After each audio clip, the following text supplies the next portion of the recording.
이 방송은 인체 유해한 방송이므로 숙골노약자 혹은 자칭 어버이들은 아이팟캐스트를 이용해 다운만 받으시고 듣지 마시기 바랍니다. 건강한 열혈 애국 청취자 역시 수전증, 우라병, 불면증 등을 유발할 수 있으니 그런 증상이 있을 시에는 반드시 의사와 상의 없이 인터넷과 트위터 등을 통해 밤새도록 라디오 반민특위를 졸라 홍보하도록 하십시오. 홍보로는 성이 차지 않는 애국 청취자들은 농협 352-0399-1319-43 강삑분 앞으로 군자금을 보내주시고 다음 카페 라디오 반민특위로 망명하여 반민특위원으로서 열혈 애국 활동을 해주시기 바랍니다.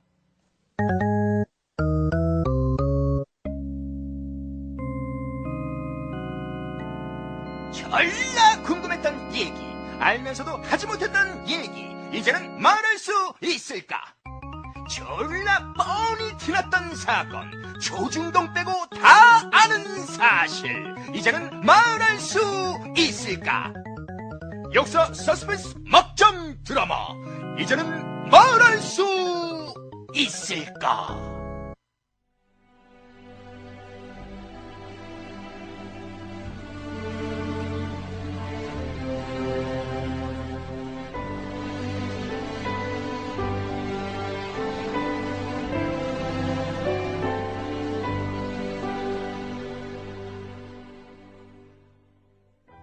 이번 추석 때도 정혜가 안 왔는데 무슨 일인지 모르겠다. 요새 통 연락이 없는 것도 그렇고 네 동생 면회 좀 갔다 온나? 한국 좀에 싸놨으니까 갖다 주라.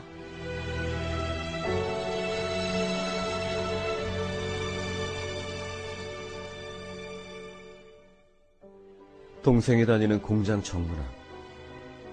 공장 건물 외벽에 선진조국의 기수라는 글씨가 보였다. 예전에 정혜와 나눈 대화가 떠올랐다. 오빠야, 산업여군이냐 하는 말은 싹 다 거짓말이더라. 우리는 그냥 기계고 노예다. 선진조국이라 하는 것도 마찬가지다. 그 사람들이 잘 먹고 잘 사는 세상이지 우리 세상은 아니더라. 가스나야, 니 쓸데없는 생각하지 마라. 그래, 자꾸 불평불만 가지면 일만 더 힘들다. 말은 그렇게 했지만 정혜의 얘기는 사실이었다. 수출 100억 불을 넘겼다며 축제가 한참일 때 우리 공장은 부도가 났다. 사장님은 모범 없이 훈장을 받았지만 나는 직장을 잃었다. 선진국이 된다는데 거리는 실업자들로 넘쳐나고 있었다. 세상은 거대한 모순이었다.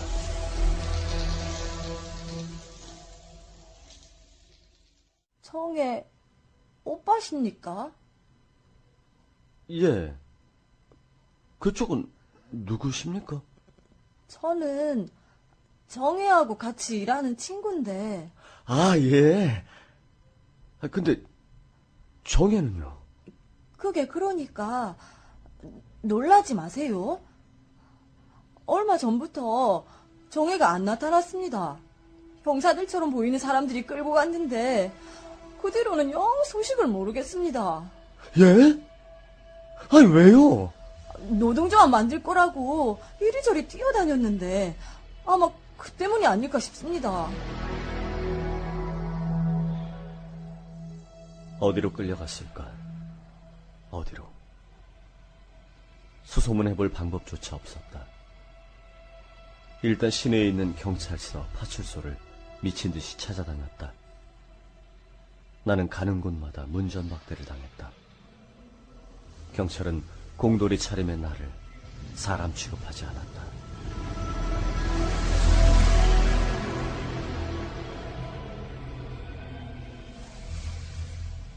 야, 귀찮게 하지 말고 저리 꺼져, 임마.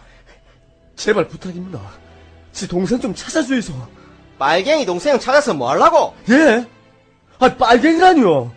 온 가족이 통째로 잡혀가기 싫으면 그냥 조용히 살아라.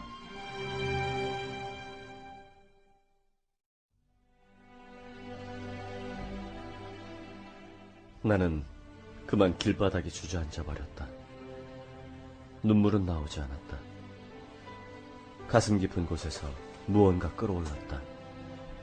그건 분노였다. 배고픔 참으며 허리뒤 졸라맸던 대가가 이런 것이었나. 직장을 잃고 동생을 잃고 사람 취급도 받지 못하는, 이게 바로 그 좋다는 유신이란 말인가. 유신은 돈도 없고 백도 없는 나 같은 사람들에겐 지옥이다.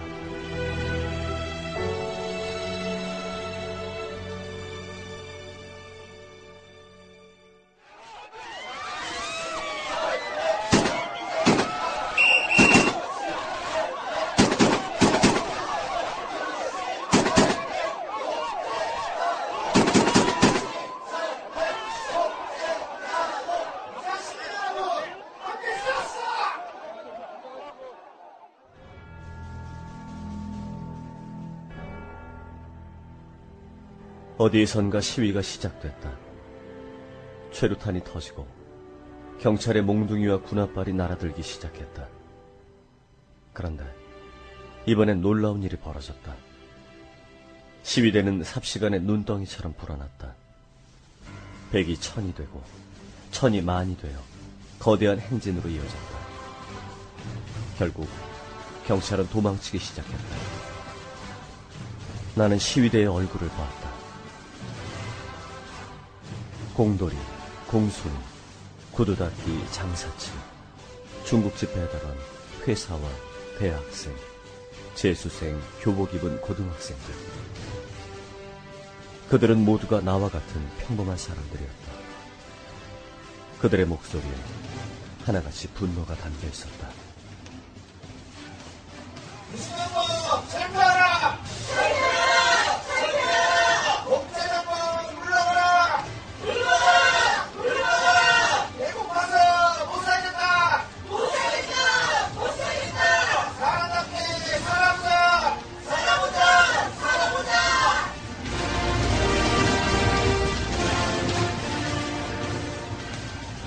길 건너편에 파출소가 보였다. 전날 날 쫓아낸 그곳이었다. 시위대 일부가 파출소를 향해 달려가고 있었다. 어쩌면 정혜도 저 안에 갇혀있을지 모른다는 생각이 번개처럼 스쳤다. 나도 파출소를 향해 달려갔다. 경찰은 도망갔고 유치장 문은 열려 있었다.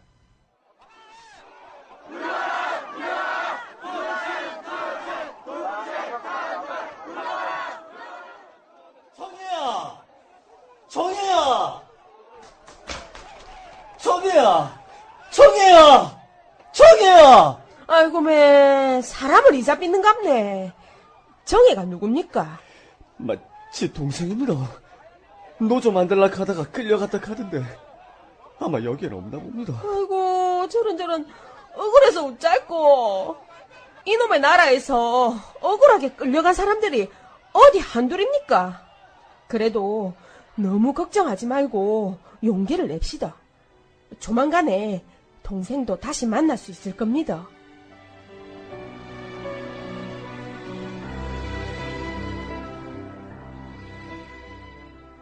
눈이 서글서글한 그 아주머니는 내 손을 꼭 잡아주었다.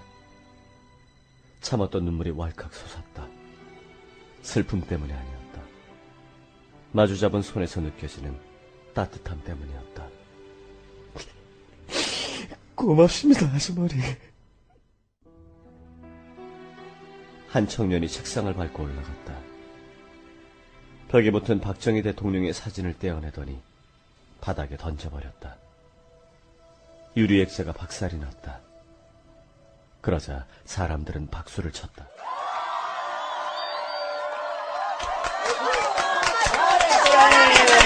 에이, 젊은이! 그거는 잘했다. 근데 그 옆에 태극기가 좀에 삐뚤어졌다. 그 박정희 얼굴은 떨어져도 이 태극기는 똑바로 걸려 있어야 안 되겠나? 바로!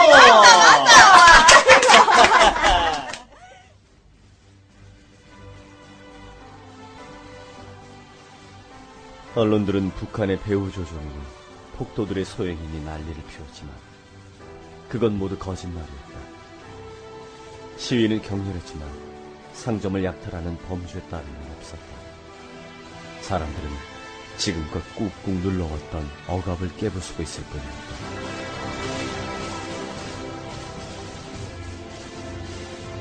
파출소를 나오니 12대는 노래를 부르고 있었다. 우리의 소원은 자유, 꿈에도 소원은 자유, 이 정성 다해서 자유, 자유여 오라.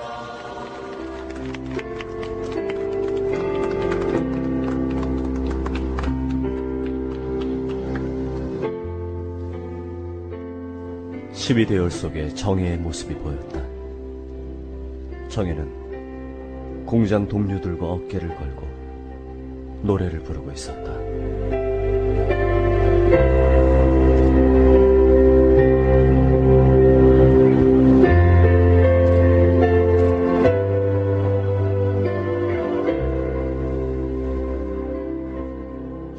이 나라 살리는 자유, 이별에 살리는 자유, 자유여서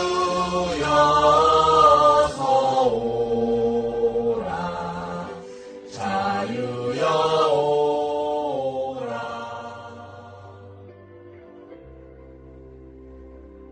부마 항쟁은 1979년 10월 부산 및 마산 지역을 중심으로 벌어진 박정희의 유신 독재에 반대한 항쟁이다. 독재에 항거한 민주화 투쟁이었지만 박정희 정부의 무능한 경제정책과 부패로 인한 심각한 실업률과 경제난이 또 하나의 큰 원인이었다.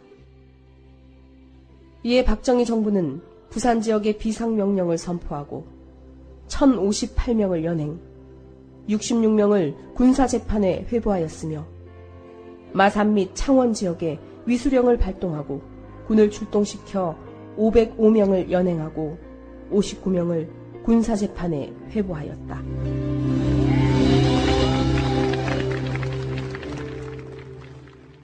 네, 안녕하세요. 개념 있는 여자들의 센수다. 라디오 반민특위 정의충만 선입니다. 안녕하세요. 진입니다. 안녕하세요. 문학과 풍류와 낭만을 사랑하는 분입니다. 분 정신 차려야지. 아, 죄송해요. 제가 지금 김정은 씨와 싸이가 극적 화해를 했다는 훈훈한 기사를 보느라고 방송 시작하는데도 아니, 이렇게 정말 역사적 사명을 띠고 이 땅에 태어나서 라디오 반민특위를 진행하면서 아, 저 이렇게 내일같이 그렇게 아니, 감정이입이 되더라고요. 남 싸움에 왜 이렇게 관심 많아? 아니, 우리 김정은 화해에 씨가 관심 좋은 많은 일도 거야? 많이 하시고 그러니까 아, 그래요? 이렇게 얼마나 마음이 아팠을까 이렇게 고민하느라고. 자, 10월 오늘 이제 얼마 안 있으면 10월 26일이에요. 10월이 굉장히 역사적인 달입니다.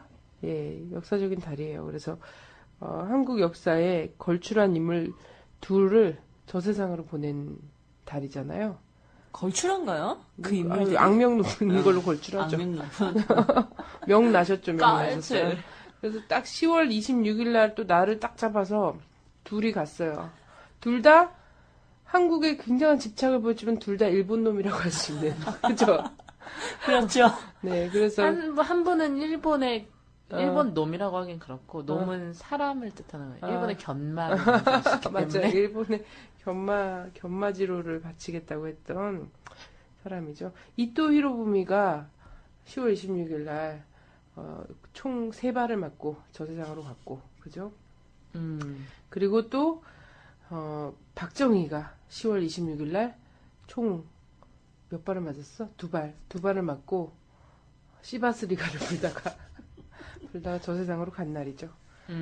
예. 정말 운명이라는 게 있긴 있나 봐요. 아니 그렇게 이토 히로부미 엄청 사랑하고 존경해 마지 않았을 거 아니에요. 그러더니 그래서 죽는 날도 똑같이? 총 한 발이 아쉽긴 하지만 한 발 차가 아쉽긴 하지만 10월 26일 날을 택해서 어쨌든 저 세상으로 갔네요.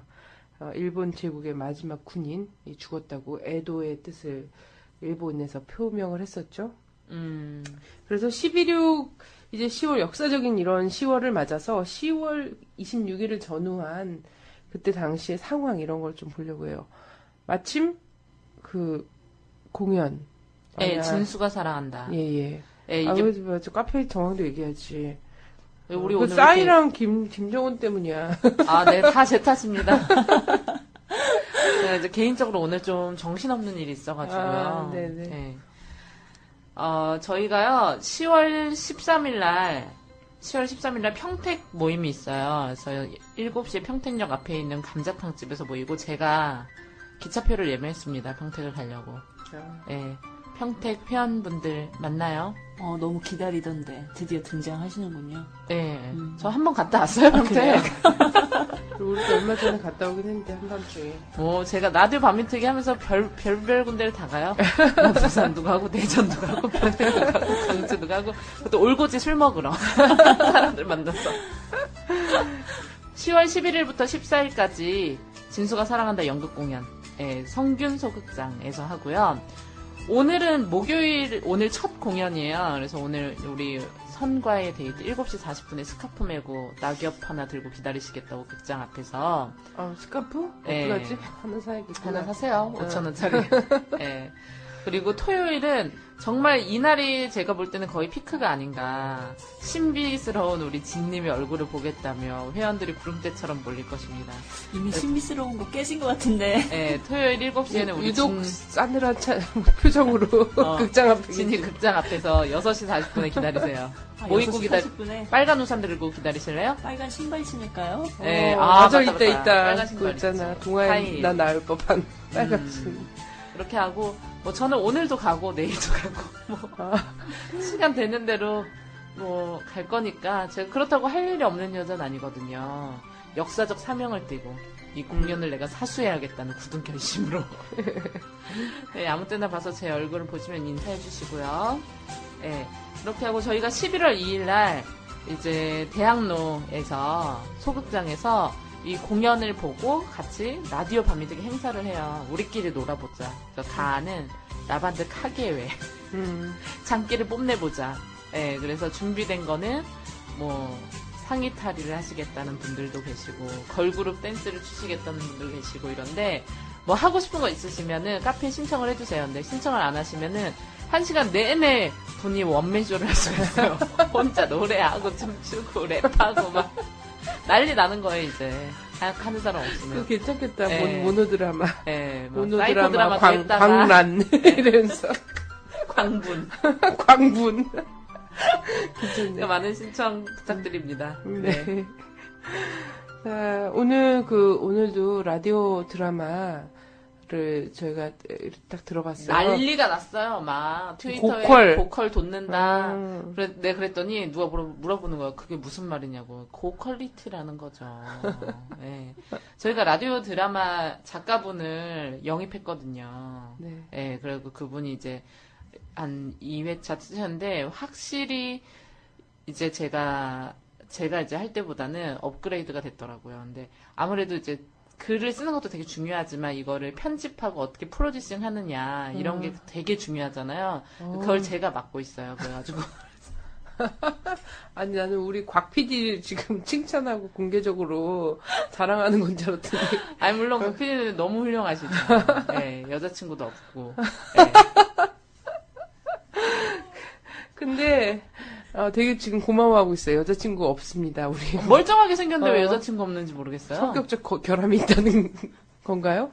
그런가? 아니죠. 지금 모르겠는데. 왜냐하면 이런 일에 너무 자기 열과성을 다 하다가 여자를 볼 새가 없었어요. 그럼요. 저희가 저희는 녹음하고 퇴근하지만 항상 밤 늦게까지 편집을 하셔서. 그렇죠. 왜냐면은 이게 저희 라디오 밤민트기가 일주일에 한 번씩 목요일 날 녹음해서 금요일 날 나가는 게 저희는 항상 이제 법칙인데 너무 많은 분들이 또 안 놀러가면 막 기다리세요. 애태우냐, 밀당하냐. 트윗에다가 막 그러시는데. 그래가지고 이제 편집이 조금 늦으면 새 여자들이 가만 놔두질 않아. 전화하고 막 편집 언제 되죠? 문자 오는데. 왜 안 나오는 거죠? 왜 안 올라오는 거죠? 막 이러니까 우리 곽 PD가 그래서 우리랑 작업하다가 연애에 흥미를 잃었을지도 모르겠다 싶어요. 여자들은 안 되겠구나. 한데 이러지 않을까 막 이런 고민도 좀 되고요. 그렇죠. 네. 자, 그래서 오늘은 저기 그 부마항쟁 이야기잖아요. 예. 네. 부마항쟁 이야기였어요. 라디오 반민특위 그 드라마가. 예. 야, 너무 감동적이에요. 우리 참고로 진수가 사랑한다 극도 예, 쓰신 부마항쟁 분입니다. 예, 관련된. 아, 그리고 우리가 막 녹음 설비가 좋아졌냐, 마이크 샀냐, 막 이런 얘기 되게 많이 하시더라고요. 또렷하게 잘 들린다고. 그래서 되게 기분 좋았어요. 막, 아, 마이크 바꾸셨나봐요. 이제 방송이 잘 들려요. 그래서 저희가 부동자세로 마이크에 가까이 대고 또박또박 말한다는 생각은 안 해보셨나봐요. 저희 입모양을 전문 아나운서 마냥 아에이오우이 아나운서 마냥 입모양을 하고 있습니다. 설비는 하나도 바뀐 게 없죠. 근데 테이블에서 딱딱 소리라든가 이 기타 잡음이 들릴까봐 테이블에 담요를 깔고 한다는 거 정도? 그런 정도가 바뀐 거죠. 자, 어쨌든 노력하겠습니다. 사람이 못할 게 뭐가 있겠어요. 네. 네. 자, 10월 26일 79년입니다. 79년. 야, 독재의 정말 기나긴 그죠? 18년. 어쩜 또 연수도 또 그렇게 독재를 했는지 몰라. 18년 동안 이 독재를 하고 79년도가 됐을 때 지금 나라 꼴이 말이 아니게 됐지 않습니까? 예, 그때 이제 상황을 좀 해야 될 것 같아요. 저희는 많이 들어본 게 이제 부마항쟁, 그리고 뭐 이걸 갖다 유신 독재 파열구를 냈다. 뭐 이런 식의 얘기를 하기도 하고, 최근에는 이제 차지철이 그 부마항쟁 막 이렇게 하면서 박정희 귀에다 대고서는 괜찮습니다. 캄보디아 같은 데는 300만도 죽이는데 뭐 대목군도 몇 명 죽인 것 같고 뭐 괜찮습니다. 그리고도 멀쩡합니다. 이런 얘기를 막 했다고 해서 난리가 났던 게 바로 이 부마항쟁이지 않습니까? 네. 그리고 그때 당시에 이제 정치 탄압 이런 건 근데 박정희 시절 내내 있었던 거고요. 79년도에 언니 몇 살이셨어요? 저요? 네, 기억나세요? 이런 사건이 있었다는 게? 아니 박정희가 죽었다고 사람들이 텔레비전 보면서 우는 사람들 울던 거 그런 거 기억나요. 친언니는 기억나세요? 저도 사람들이 이렇게 또 어리다고 자랑하려고 이러한 들켰어. 그런 게 TV에 막 방송되고 됐어요, 이제. 이랬어요. 됐어요. 전 태어나지 않았었거든요. 이거 편집해 주세요.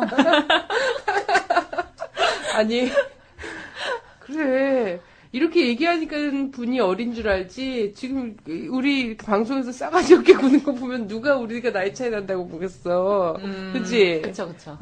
그래 너 네. 어리구나. 제가 언니한테 반말하나요 평소에? 아니 반말 그런 게 있어. 빙그레 뭐라고 하면서 반말 안 하는데 귀여워 귀엽게 봐줄게. 네 감사합니다. 우리가 유독 총명했기 때문에 79년도 상황을 매우 어렸음에도 불구하고 잘 기억을 하고 있잖아요. 그래서 12.6 다 아시다시피 그 김재규가 박정희를 총을 쏴서 죽인 날이잖아요. 네. 이제 뭐 12.6 사건이라고 이제 일컬어지는데 그때 김재규가 이런 말을 했어요. 야수의 같은 심정으로 유신의 심장을 쐈다. 이렇게 이제 말을 했었거든요. 왜 그랬냐라고 질문을 했을 때. 근데 이 12.6이 사실 결론이야. 박정희가 총 맞아 죽은 날이지만 당시 이 사건이 일어날 수밖에 없었던 건 물론 18년이라는 장기 독재의 종말이다라고 표현할 수 있겠죠. 그것이 79년에 아주 폭발적으로 일어났던 해의 마지막 종결점. 사실은 그 마지막 종결점은 부마 항쟁이었고 이것을 박정희 죽음으로 이제 나타난 결과가 11.6이었던 거죠. 네. 그래서 당시에 1년에 여러 정치 경제적 사건들이 많이 있었어요. 79년에. 물론 이제 그 전부터 이 유신 독재의 모순들은 점점 축적되어 갔었던 과정이었고 박정희는 어쨌든 이것을 거세시킴으로써 자신의 이 정권을 유지하고자 했던 노력들이 많이 있었죠. 그래서 우리가 대표적으로 여러 사건들 살펴봤었잖아요. 네. 민청학령 사건이든 뭐 인혁당 사건이든 뭐 여러 가지 이제 봤었는데 특히 79년도에 대표적인 세 가지 사건들을 좀 살펴보면 좋겠어요. 아니 이 11.6 관련해서 영화로도 나온 거 있잖아요. 그때 그 사람이라고. 네. 그 사람들. 그때 그 사람들? 네, 저 아. 극장에서 봤어요. 그럼 거기서도 이런 상황 있잖아요. 당시 이제 부마항쟁이라든지 YH 여공들의 투쟁이라든지 이런 것까지 다 나와요. 시대적 배경? 저는 본지 오래돼서 잘 기억은 안 나고. 제가 인상 깊었던 거는 언제나 박정희 씨는 술집에서 이렇게 반쯤 누워가지고 여자들이랑 음악을 들으면서 놀고 있었다는 거. 그것과 뭐 그런 정도의 장면들. 근데 또 어렸어요. 제가 워낙 그 영화를 봤을 때. 예. 그렇게 어렸을 것 같진 않은데 그 영화 나온 지가 뭐 수십 년 된 것도 아니고 하여튼 기억이 안 나는구나. 그래요? 정말 기억이 나면 저도 말씀드리고 싶은데 네, 요즘 제가 방송이 별로 분량이 없어요. 제가 막 카페 동정 소개하고 나면 저도 들었는데 저번 주에 네 이러고 앉아있더라고요. 그러니까 진한테 연락해서 좀 자료 좀 미리 받아. 하여튼 심수봉의 그때 그 사람 난 너무 좋아하는 노래거든. 내 목소리가 또 나름 약간 콧소리가 있잖아. 지금 이 말을 하는 순간 진언니가 저에게 A4 용지 3개를 주시면서 이걸 읽어라 뭐 이런 좀 뉘앙스인 것 같은데요. 네. 그래요. 이렇게 왜 이렇게 피아노를 쳐대는 거야? 오늘 우리 저 2층에 피아노 학원이 있거든요. 근데 오늘 방송 품질 좋아졌다고 좀 사람들이 칭찬하기 시작했는데 애새끼들이 피아노를 치니까 쿵쿵쿵 올려가지고. 아니 우리 마이크 품질은 똑같은데 저희가 방음 장치가 아직도 안 되기 때문에 피아노 소리를 막을 길이 없네요. 오토바이 다음 주부터 텐트라도 치고 들어가서 녹음해야 될 것 같아요. 자, 그래요. 하여튼 심수봉 씨도 연관된 그때 그 사람들 이런 영화도 만들어지고 막 이랬었는데 하여튼 박정희 시대는 영화로 만들면 엄청난 대작들이 여러 개 나올 것 같아요. 근데 이 79년도만 해도 사실 아주 명난 사건들 한 3가지 정도가 있잖아요. 그렇죠. 말씀하셨듯이 YH 사건이 있었고, 이 사건이 사실 이제 신민당사에서 점거농성 당사를 빌려줬고, 당사에 들어와서 이 YH의 여공들, 노조원들이 와서 이 점거농성을 벌이고 있을 때, 사실 이거의 대대적인 탄압들 이렇게 벌어졌었고, 당시에 이제 이 신민당이라고 하는 이제 야당, 그래서 김영삼 씨가 당시 총재가 됐던 해였어요. 79년도. 그래서 선명야당, 그래서 독재 타도 이런 걸 외치면서 이 박정희와의 날을 세웠던 이런 과정에서 김영삼 씨가 의원직을 제명당하는 이런 사건들이 있었고, 이것이 이런 일련의 사건들을 바탕으로 해서 가장 한국 사회 정치 경제적 모순이 집약되어 있던, 그래서 민중이 분출했던 이 부마항쟁, 이것이 79년에 모두 다 있었던 우리가 알고 있는 사건들이죠. 근데 이때 하여튼 김영삼 씨도 참 아까운 사람이에요. 내가 보기엔. 이때 당시에 이렇게 독재 타도 막 이렇게 하고 뭐 투쟁하고 의원직을 제명당하고 막 이랬잖아요.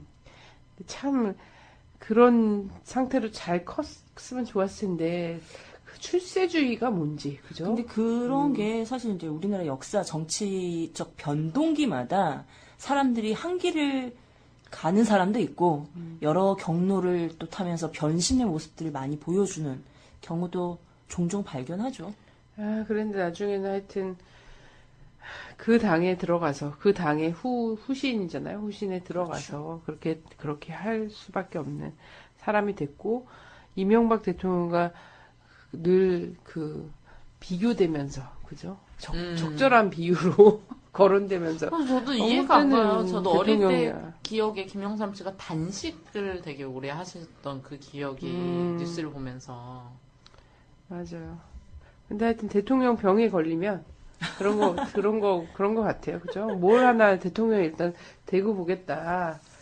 자신의 가치는 어디로 가버리고 이렇게 되는. 그래서 저는 김대중 대통령이 그래서 한국사에서는 그 산맥이라고 생각해요. 전지적이죠. 네. 그래서 이런 인물을 넘을 사람이 나타나야겠죠? 뭐 보일 거라고 생각하는데. 네. 하여튼 그래서 신민당사를 들어갔는데 이 YH 여공들 여공이라고 그냥 우리는 흔히 일반적으로 예, 얘기하지만 이렇게 노조 여성 노동자들 예, 맞았습니다. 예, 그때 당시 여공이라고 이야기를 하고 지금도 YH 사건을 얘기하면 이게 마치 고유명사처럼 약간 애잔한 마음을 갖고 얘기하게 하는 거잖아요. 이때 이분들이 왜 투쟁을 했던가 이게 또 사람들을 엄청 올렸습니다.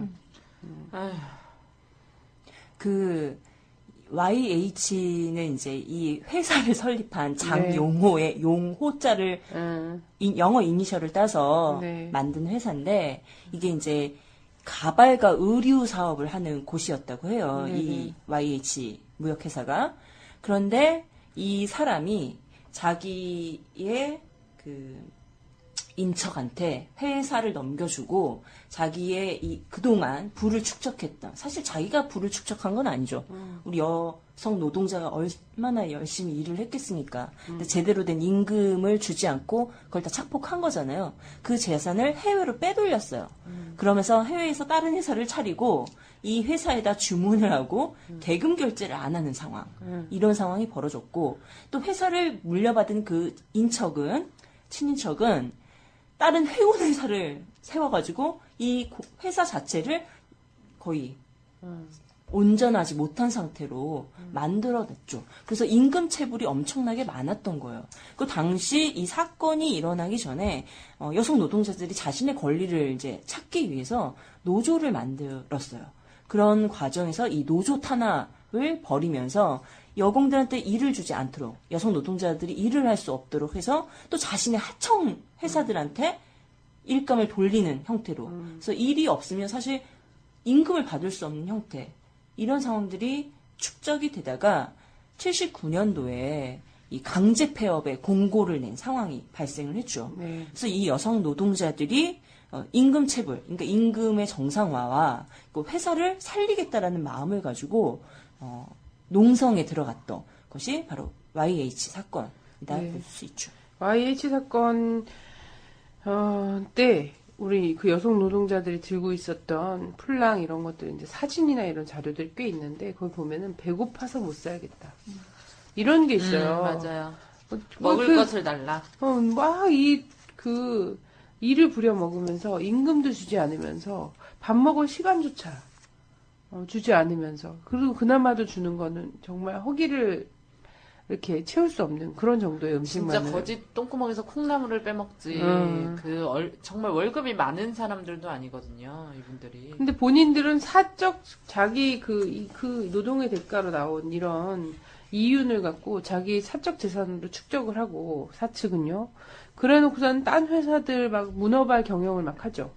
그리고선 이런 이제 뭐 쟁의 상황이나 이런 것들이 벌어지면 이제 나몰라라 하면서 회사를 폐업해버리고 책임임을 주지 않고 뭐 이런 식의 것들을 계속하는 거예요. 그리고 경영 책임으로 인해서 부실해진 것과 관련해서 책임지지 않고 회피하고 지금도 그것을 답습하는 계속하고 회사들이 있죠. 어마어마하게 많죠. 네, 그렇습니다. 그리고 지금은 이제 건설업계에서 지금 또 이제 국감이기 때문에 국감 기간이잖아요. 이런 것들이 쭉 나오고 있는데 이제 건설업이 지금 막 확 흔들렸어요. 몇 개 지금 무너지고 있잖아요. 최근에도 막 나오고 있는데 이런 데 같은 경우에는 그 일용직 노동자들의 체불임금 있잖아요. 하루 벌어서 하루 10만 원씩 이거 못 주고 이런 거 못 주고선 지금 기업이 계속 무너지고 이런 경우 굉장히 많이 있고 근데 기업이 무너진다고 해서 회장이 어떤 법적 책임이라든지 아니면 민사상 책임을 지는가? 아니라는 거예요. 자기 살 국민 다 해놨다는 거지. 뭐 이런 경우가 많이 있는 그래서 그때부터 지금도 많이 통용되는 말이 기업은 죽어도 기업가는 산다라는 말이 이때 당시에 만들어졌다고 해요. 네. 그래서 이 여공들이 전부 야당 당사로 몰려 들어가서 농성을 한 거죠. 그렇죠. 그 진압 과정도 영화라든가 드라마라든가 이때 70년대에 그린 거에는 굉장히 많이 나와요. 네, 그때 이 여성 노동자들의 이 투쟁을 막기 위해서 강제 해산에 들어갔는데 이게 작전명이 101 작전이었다고 해요. 그래서 엄청난 이 강제 해산 작업을 벌이는데 그 당시에 있던 기자들이 살아있는 것 자체가 기적이다 이렇게 말할 정도라고 하네요. 그런 구타, 성추행, 그죠? 그리고 창문에서 떨어지고, 내던지고, 이런 상황이었죠. 그러니까 진짜로 너무 나쁜 거야, 이거는. 정말. 어떻게 인간이 이렇게 살 수가 있을까 몰라요. 거기 그 진압 과정에서 우리 여성 노동자 한 분이 이 진압 과정에서 이 떨어져서 사망하시는 네. 사건이 있었는데 사실 이거에 대한 사인을 조작하는 세 차례의 조작 과정들이 있었죠. 그래서 그런 경우가 많죠. 그 안기부, 중정이죠. 중정, 뭐, 남산, 여기 끌려가서 고문하다가 이제 도망치다 추락했다. 이제 거기는 이제 죽은 사람을 내던져놓고 이런 경우들도 있고. 사람이 어떻게 이렇게까지 나쁠 수가 있을까? 그죠? 그렇죠. 네. 근데 사람으로 보지 않은 자살했다고 거야. 발표를 했죠, 경찰에서는. 처음에는 자기가 이렇게 떨어지는 걸 받았다. 이렇게 말하고. 무슨 스파이더맨이야? 그 다음에는 손목을 그었다. 이렇게 얘기하는데, 보니까 손목 그은 흔적도 없고. 시멘트 바닥에 피투성이가 된 채 떨어져 있는 것을 발견했다. 그래서 나중에 투신했다, 스스로. 뭐 이렇게 얘기를 하는데, 사실 이것도 파장이 엄청날 걸 알고 미리 무마하려고 했던 과정이라고 볼 수 있죠. 근데 진짜 너무 진짜 가슴이 아파요. 국민을 사람으로 보지 않아. 이렇게 막 이런 자기 요구와 자기 권리를 주장하는 국민을 다 주적으로 봐요. 주적으로. 공권력이 국민을 위해서 존재하는 것이 아니라 권력을 보위하는 데만 집중을 해. 이게 지금도 벌어지고 있는 양상이잖아요. 최근에 쌍차 노동자 23번째 돌아가신 분이 또 나왔잖아요. 네. 더 이상 정말 22번째로 제발 더 이상 희생이 없기를 바랬는데 또 이런 것들이 있잖아요. 그때 그 쌍차 평택에서 그 난리쳤던 공권력의 모습 있잖아요. 진짜 옥상을 뛰어다니면서 사람 사냥을 막 하던 그런 모습이랑 이때 당시에 이제 YH 여성 노동자들을 진압하던 그 공권력 좀 되게 동일한 모습이었죠. 그리고 그 새끼들이 노조를 탄압하는 방법도 어쩜 그리 똑같은지 전기 끊고 물 끊고 전화 끊고 그리고 똑같아요. 빨갱이 몰이하고 맞아요. 그런 그 거잖아요. 뒤에 배우가 있다. 이런 식의 항상 논리. 그렇죠. 그러고선 때려잡다가 죽어도 결국은 그 사람은 워낙에 심장이 나빴다. 그 사람이 뭐 실족사다. 뭐 아니면 자살이다. 뭐 이런 식으로 계속 이렇게 얘기하는 거 이런 것들도 있고요. 저는 그저께도 정말 돈 욕심에 그렇게 끝도 없나 봐요. 그러니까 뭐 회사가 도산을 하해서 뭐 노동자들이 갈 곳이 없어지는 것도 역시 경영자의 무능 중 하나겠지만 그렇게 해외로까지 돈을 빼돌려가지고 이 여공들의 그 작은 월급까지 착복하면서까지 그렇게까지 잘 먹고 잘 살고 싶을까? 전 이런 생각이 좀 들고. 뭘 하려고 그럴까? 그 돈 갖고 뭘 하고 싶은 걸까? 진짜 궁금해 죽겠어. 여기 YH 공장이 가발 공장이었잖아요. 근데 가발이 사실 진짜 엄청나게 중노동이라고 그러더라고요. 그러니까 화공약품 같은 것도 굉장히 많이 들어가고 눈도 너무 나빠지고 손도 뭐 다트고. 맞아, 구부리고 이거는 그런데다가 이제 심지어는 한국에서 만든 가발하면 세계 최고의 품질이잖아요. 외국 영화에 한국의 언급이 거의 안 되잖아요. 옛날에는 우리나라 이제 국력이 너무 약하다 보니까. 근데 한 외국 영화에서 어떤 대사가 나오냐면 나 오늘 뭐 가발 썼어. 그러면 뭐 어쩌고 해? 그러면 이 사람이 이거 한국제야 이런 말이 딱 그게 거의 헐리우드 영화에서 한국인이 처음으로 언급된 대사로 막 얘기가 나올 정도거든요. 그래요. 그런 고품질의 진짜 고퀄의 가발을 만들어낸 여성 노동자들에 대한 국가적 취급은 이러했다는 거예요. 진압하다 근데 그 당시에 떨어뜨리고. 더 열받는 거는 박정희가 경제 대통령이라고 아직도 믿고 있는 이런 사람들의 정말 그 사람들은 이 시대를 살아보지 않았기 때문에 이런 걸 모르기 때문에 전 얘기한다고 생각해요. 그 김경숙 씨가 사망하기 전에 어머니한테 편지를 보냈어요. 근데 어머니한테 편지를 보낸 게 진짜 어떠냐면요. 뭐 어머니 단결투쟁 저는 뭐 노조 뭐를 지키기 위해 이런 게 아니에요. 이분들의 편지 내용을 보면은 진짜 우리 주변에 있는 정말 순진하고 순박한 뭐 여고생들 정말 오히려 나보다도 아무것도 모르는 그런 사람들이 보낸 편지구나 이런 생각이 들어요. 어머니한테 뭐라고 썼냐면 어머니, 요즘 회사 문제로 직접 만나지 못하지만 글로써 소식을 전합니다. 내가 거주하고 있는 이곳은 굉장히 큰 회사랍니다. 그런데 몇 년 전 장용호 회장이 미국으로 돈을 외화 도피시켜서 저희 근로자들의 생활이 어려워졌어요. 저희 회사는 대통령 선까지 받게 됐는데 돈 많은 회장이나 사장들은 자기만 살겠다고 저희를 버리고 도망갔어요. 그러니까 진짜 이렇게 어머니한테 이거를 이해시키려는 거예요. 이런 사람들을 빨갱이, 배후 조정이 있다 이렇게 하면서 죽음으로까지 내몰았다는 게 인간의 탈을 쓰고. 근데 저는 이제 그저께 이런 것과 연결시켜서 그저께 한국의 국방부가 빨갱이들은 주적이다. 종북 세력들은 주적이다. 이런 표현을 썼잖아요. 이제 그렇더라고요. 국방백서에도 쓸라나 그렇게? 이미.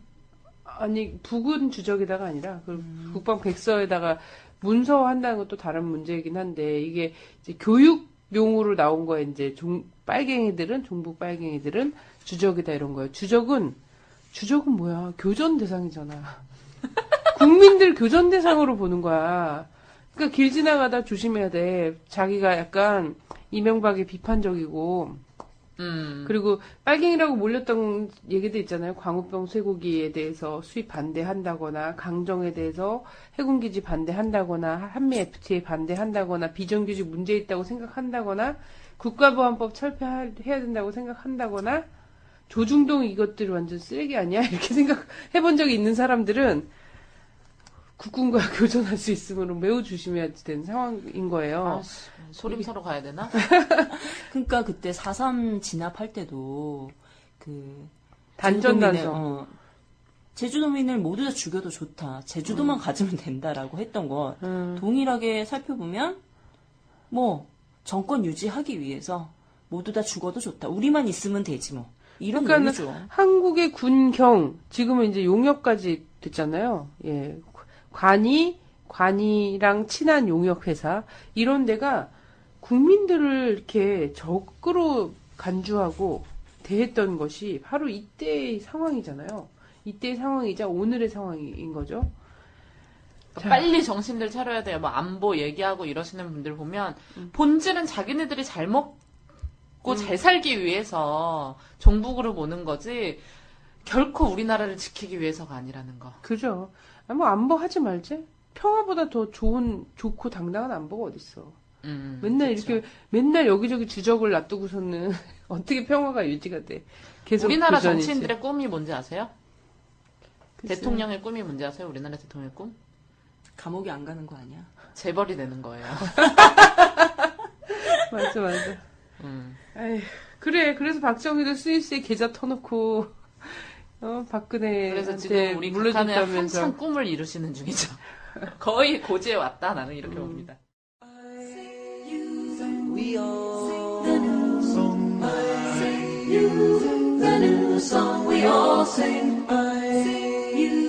We all sing the new song. Why another song when I sing the one song to sing? I met a melody today. 시몬, 너는 아느냐?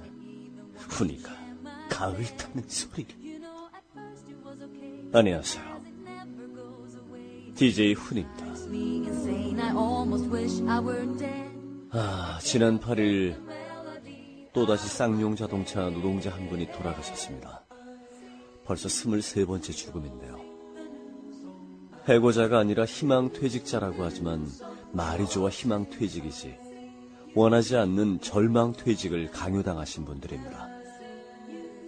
퇴직으로 생활이 어려워졌고 이로 인해 지병이던 당뇨병을 치료조차 제대로 받지 못한 데다 실직으로 인한 절망까지. 결국 증세가 악화돼서 합병증으로 돌아가셨는데요. 홀로 남겨진 대학생 아들의 쌍용차가 우리 아버지를 내치지 않았다면 병원비가 없어 아버지가 제때 입원하지 못하는 일도 내가 휴학하고 공장에 취직할 일도 없었을 것이다. 쌍용차가 원망스럽다고 인터뷰한 기사를 보니 가슴이 미어집니다. 국감에 참석한 파완 고엔카 쌍용차 회장은 해고자 복직에 대해서는 이런 방구도 하지 않았으면 물론이고 각하께서도 그리고 여당의 대선 후보인 공주님께서도 이에 대해 아무 말씀이 없으신데요. 전태일 열사 동상 앞에서 쇼를 할 때는 언제고 정작 살아있는 전태일은 철저히 외면하는 위선적인 모습.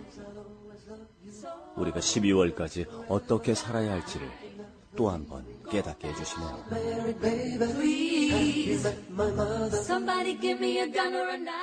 자, 오늘은 가슴 아픈 해고 노동자의 이야기를 담은 노래 백자님의 노란 봉투를 함께 들어볼까 합니다. 해고 통지를 받은 절망의 순간을 그리고 있는 노래지만 듣고 나시면 썩어빠진 세상을 뒤집어 엎어야겠다는 의지가 저 깊은 콩팥에서부터 솟아날 겁니다. 그럼 함께 들어보시죠.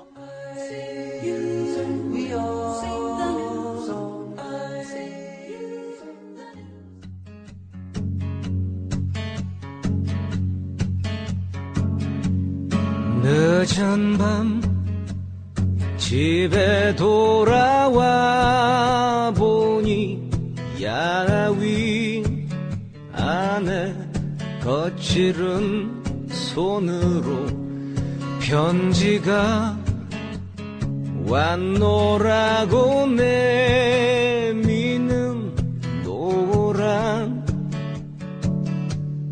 봉투 온몸에 전율이 흐르는지 등줄기에선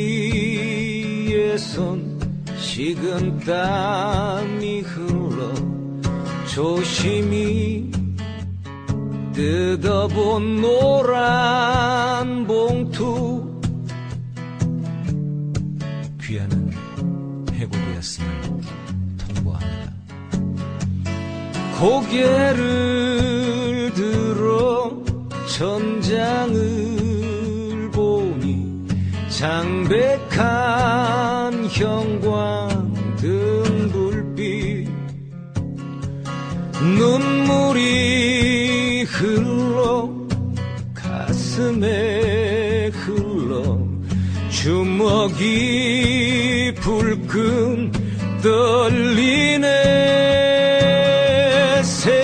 세상아 이 썩어 빠진 세상아 맘 놓고 일할 권리마저 없는 세상아 이미 쳐버린 세상아 뒤집어 풀 세상아 병들어 누워 계신 어머니 무슨 일이냐 물어오시네. 한 구석 겁에 질린 딸아이 얼굴이 샛노래지네. 고개를 들어 천장을 보니 장백한 형광등 불빛 눈물이 흘러 가슴에 흘러 주먹이 불끈 떨리네. 세상아 이 썩어 빠진 세상아 맘 놓고 일할 권리마저 없는 세상아 이미 쳐버린 세상아 뒤집어 풀 세상아 세상아 이 썩어 빠진 세상아 맘 놓고 일할 권리마저 없는 세상아 이미 쳐버린 세상아 뒤집어 엎을 세상아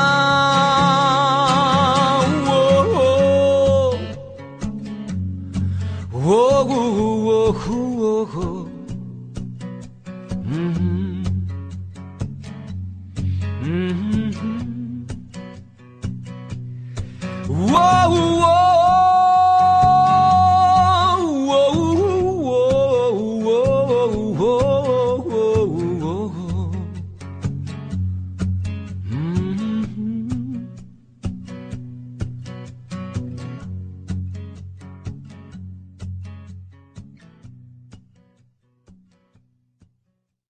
네, 북망정을 한번 가보도록 하죠. 네, 그 전에 그 신민당 이 얘기를 좀 잠깐 해야 될 예, 것 예. 같아요. 왜냐면 이제 우리 여성 노동자들의 투쟁을 또 가까이서 함께 하겠다라고 결심을 밝혀줬던 사실 이제 있던 상황은 이것이 박정희의 눈에 가시로 이제 등장을 한 거죠. 그러면서 이 9월 달에 이 사건을 빌미로 해서 요건은 다른 겁니다. 사실 이제 이 전당대회에서 대의원 자격을 빌미 삼아 부정선거가 있었다. 이런 식으로 해가지고, 이 비주류 측이 법원에 직무정지 가처분 신청을 이게 냈어요. 이제 신민당 안에서 일어난 신민당 일이잖아요. 안에서.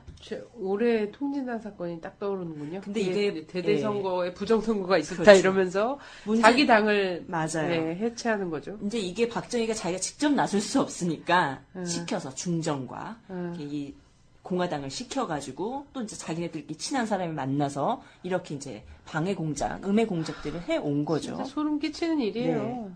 그래서 법원이 총재직을 박탈했어요. 사실상 가처분 결정을 받아들였거든요. 네네. 그 다음에 이 10월 달에 사실 이걸 가지고 김영삼이 분노했겠지 당시에. 그래서 9월 16일 날 뉴욕타임즈와 인터뷰를 했어요.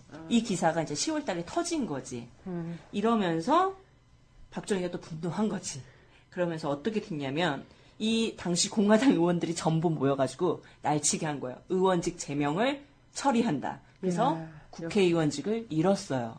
이러면서 이 김영삼이 정말 독재를 타도하고 유신 철폐하자 이러면서 더 강경한 투쟁으로 나왔던 사건이 또 김영삼은 한편의 정치. 올해 통진당 사건은 이해할 수 있겠는데 그렇죠. 깊이. 근데 너무 끔찍한 게 뭐냐면 당시만 해도 김영삼이 다 좋은 사람인 줄 알았을 거 아니에요. 저는 그런데 그때 너무 그런데도. 어려가지고 잘 모르지만 어쨌든 제 이미지에도 뭔가 대통령과 맞서는 이미지였거든요. 근데 이렇게 됐잖아요. 그러니까 정말 후보자, 정치인에 대한 검증은 정말 더 철저해야 된다. 맞아. 이런 사람들이 더 문제다. 그래서 이 YH 사건과 신민당 탄압에 대한 사건을 가지고 한미 간에 이제 마찰이 생겨났어요. 그러면서 이 한국이 내정 간섭하지 말라. 그러니까 미국은 이게 무슨 내정 간섭이냐 이러면서 서로 맞부딪히는 이런 상황까지 갔었는데 끝에는 대사를 소환하는 미국이 김명삼이 의원직을 제명시키자 제명되자 미국이 글라이스틴 대사를 본국에 소환시켰거든요. 그리고 16일 날 돌아와요. 10월 16일 날. 그러면 참 미국의 시각도 대단히 참 장기적이야. 그게 중장기적이야. 무슨 말이야? 나 잘 못 알아듣어. 그러니까 YH 사건에서 강제 진압을 했었잖아요. 네. 그때 이 미 국무성 대변인이 이런 말을 했어요. 책임자들을 적절하게 징계 조치를 취하라. 이런 성명을 낸 거야. 그랬더니 반발한 거지. 이건 내정 간섭이다. 한국 정부가 반발을 한 초유의 거예요. 사태인 거지. 미국이 그렇죠. 이제 반발한 거지. 그랬더니 미국이 한 발 더 나갔어. 이거는 적절한 논평이었고 성명이었고 반드시 그 적절한 조치를 취해라. 다시 얘기한 거야. 이러면서 이 박정희는 계속 이건 내정 간섭적 발언이다. 이런 얘기에서 1차적 마찰이 있었고요. 아까 이제 이 9월 달에 뉴욕타임즈와의 기사가 있었잖아요. 이때 김영삼의 인터뷰 기사. 인터뷰 기사를 문제 삼아서 이제 의원직을 박탈한 건데 당시 김영삼이 어떤 말을 했었냐면 그때 팔레비 왕조였잖아요. 이란이. 이란. 네, 미국의 지지를 받는. 그래서 이 이란은 지금 미국의 가장 큰 외교적 재앙이 되었다. 무너뜨리면서 이슬람 혁명이 일어났던 거잖아요. 네. 그러면서 그는 나는 이렇게 얘기한 거예요. 미국 대사관이 이곳에서 똑같은 전철을 밟지 말기를 바란다. 라고 말했다. 이런 인터뷰를 한 거예요. 그래서 어떤 얘기를 했냐면 내가 미국 관리들에게 미국은 박 대통령에 대한 공개적이고 직접적인 압력을 통해서만 그를 제어할 수 있다고 말할 때마다 미국 관리들은 한국의 국내 정치에 관여할 수 없다고 대답했다. 라고 김총재는 말했다. 네, 사실 정말 그랬을까요? 하지만 어떻게 대답했냐, 김영삼이. 이것은 말이 안 되는 얘기다. 미국은 우리를 보호하기 위해 이곳에 3만 명의 지상군을 파견하고 있지 않은가. 그것이 국내 문제에 대한 개입이 아니란 말인가. 이런 말을 했어요. 이런 말을 했던 기사가. 김영삼은 미국의 본질을 아주 잘 알고 있긴 있었네요. 그렇죠. 네. 근데 이제 이런 거예요. 그래서 요 장면이 되게 그러니까 79년도 상황에서의 한미 관계가 정말 여러 가지로 해석이 되는 거예요. 박정희 예찬론자들 같은 경우에는 박정희가 정말 자주적인 대통령이어서 미국에게 할 말을 하는 그런 대통령이었다라고. 핵무기를 만들려다가 쫓겨났다고 뭐 그치. 그런 소설 쓰고. 그런 뭐 무궁화 꽃이 피었습니다. 이런 류의 소설도 써대고 요 상황과 관련해서. 그래서 미국의 어떤 이제 한반도 내정 간섭이라든지 이런 데서 당당했던 대통령으로 기록하고 싶은 거야. 그러고 보면 참 자주적인 것이 좋은 거라는 그런 인식은 있나 봐. 이렇게 그냥 미워하는 그래서 이 공화당이 김영삼의 이 발언을 사대주의적 발언이다. 국가 원수를 모독했다. 뭐 허위 사실을 유포했다. 국가 안전에 중대한 침해를 했다. 이런 이유를 들어가지고 의원직 제명을 결의를 했죠. 그래요. 그래서 아주 어처구니없는 진짜 지금만 어처구니없는 상황이 벌어진 건데 그때 당시에 그래서 미국이 그때 당시에 한국에서 독재가 아니라 민주 인사를 지지한 것처럼 또 이걸 또 미국을 포장하는 사람도 있어요. 그래요. 그때 당시에 박정희를 자주적인 인물로 포장하는 사람이 있는 반면 또 이거 봐라 미국이 정말 인권을 중요하지 어디서나 독재를 이렇게 하는 게 아니다. 미국은 정말 민주주의의 경찰이다. 수호자다. 이런 식으로 얘기하는데 아니요. 미국은 박정희로는 더 이상 한국을 지배할 수 있는 효용성이 없다라고 판단이 된 거잖아요. 그거는 이제 이후에 좀 더 구체적으로 살펴보죠. 그런 거였다. 그런 상황에서 요런 태도를 취할 수 있었다라는 겁니다. 그렇습니다. 네. 그래서 이런 이 경제적으로 보는 YH 사건, 물론 이게 비단 경제적 문제는 아니지만 YH 사건과 이 신민당 사건을 기본으로 해서 이 부산 지역의 이제 마산 지역의 민중들이 폭발한 거죠. 왜냐하면 당시에 이 정치 경제 상황에서 부산 마산은 일반 지역과는 또 다른 더 첨예한 상황이었거든요. 예. 그래서 당시 보면 이 부산 지역의 부도율, 기업의 부도율, 사실 한국 경제가 이 외국 자본을 유치할 수밖에 없고 자기의 기반 구조가 없다 보니까 이 원료와 자본과 기술 모두 다 외국에 기댈 수밖에 없는, 그래서 끊임없이 외화가 나갈 수밖에 없는 이 종속적 형태로 갈 수밖에 없었고, 이런 상황에서 외화가 유출되다 보니 소위 대기업이라고 지금 불리우는 그 기업들이 그 자신의 이윤을 어디서 착출했냐, 바로 저임금 노동자들을 지속적으로 유지시키면서 만들어 왔었던 거잖아요. 네. 이 과정 속에서 그렇지만 그 경제가 얼마만큼 지속 가능하지 않다라는 걸 보여준 거죠. 그래서 당시 부산의 부도율이 전국의 2.4배, 서울의 3배에 달했고, 수출은 정금 평균 증가율인 18.4%였는데 당시 10.2%였다고 해요. 네, 그래서 이 부산 시민이 실업으로 생존의 위기에 정말 몰린 상황이 되었고, 당시 마산 같은 경우도 이 수출단지잖아요.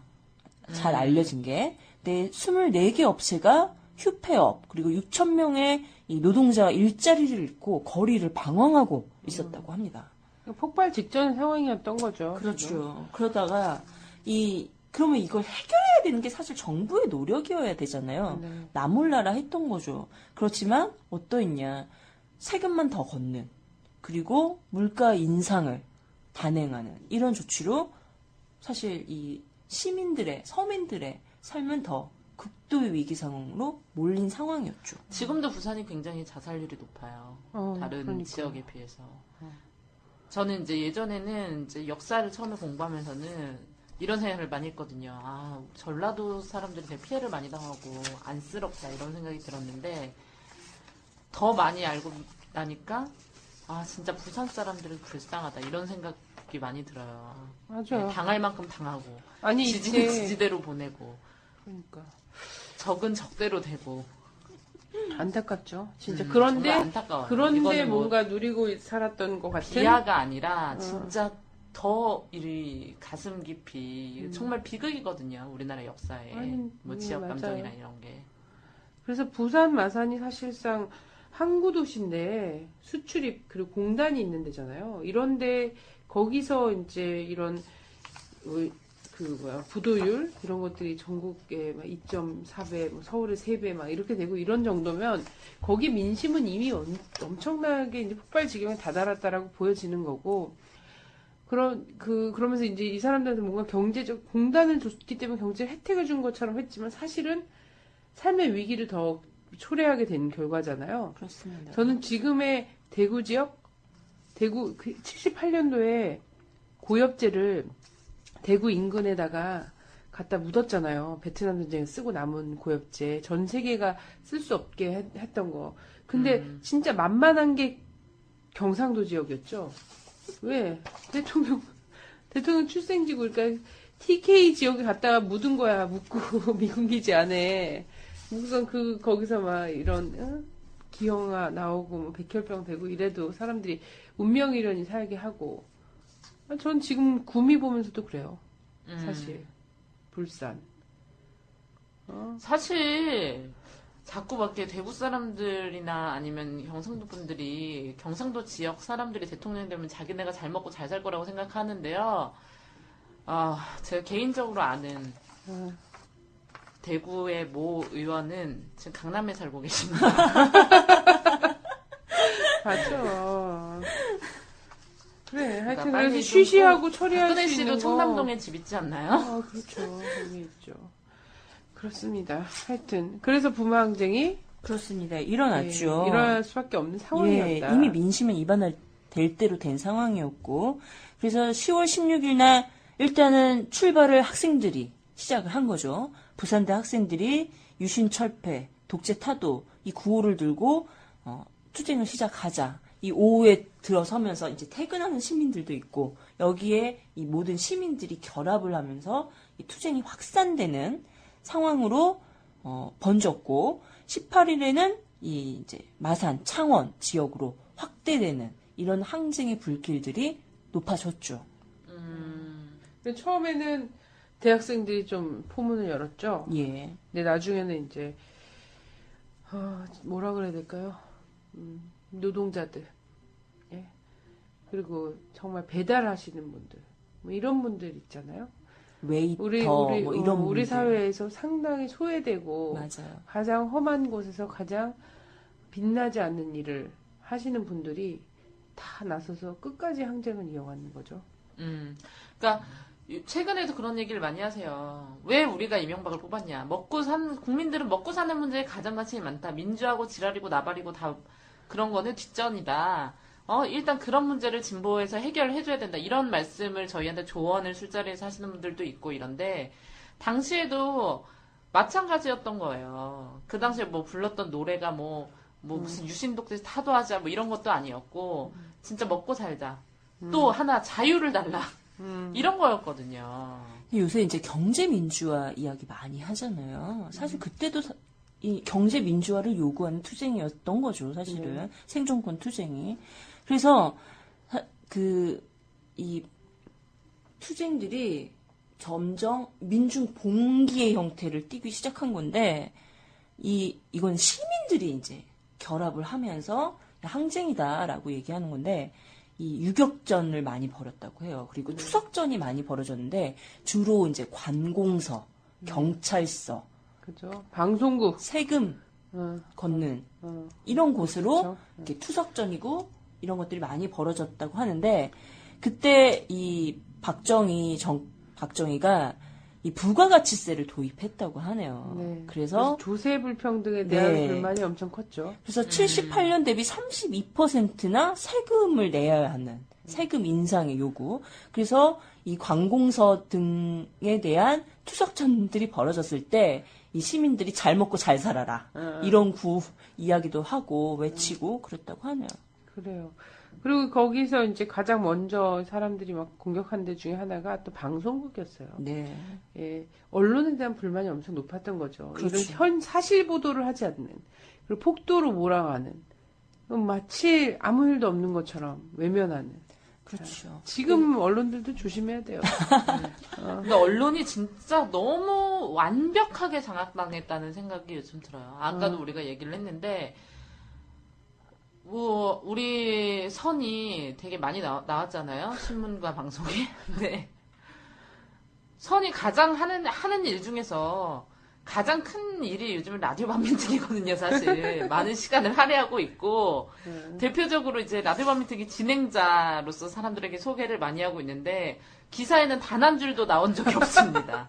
네, 라디오 반민특위라는 철저히 말이. 외면하고 네, 있는 그리고 거지. 저희가 굉장히 이제 많이 듣거든요. 저 오늘 집계를 했는데, 100만 정도가 다운을 아주 가뿐히 해요.